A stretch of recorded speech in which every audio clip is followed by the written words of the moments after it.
तो गाइस ये पार्ट 2 है। देखिए इनमें रेक्टेंगल्स होते हैं, मैं आपको गिन के भी बता देता हूँ। 1 2 3 4 5 6 7 8 9 10 देख लिया। इसका सबूत भी इनमें ये 2 भी होते हैं।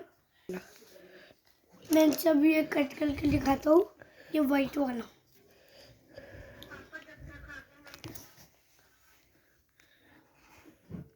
मैं इसको उतार रहा हूँ, सब जगह से उतार रहा हूँ क्योंकि उठ नहीं रहा था।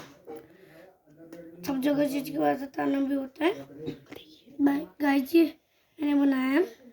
अब हम बनाते हैं इसकी चिप। मैं आपको दिखाता हूँ। इसको धोने में बहुत मेहनत लगती है फ्रेंड्स।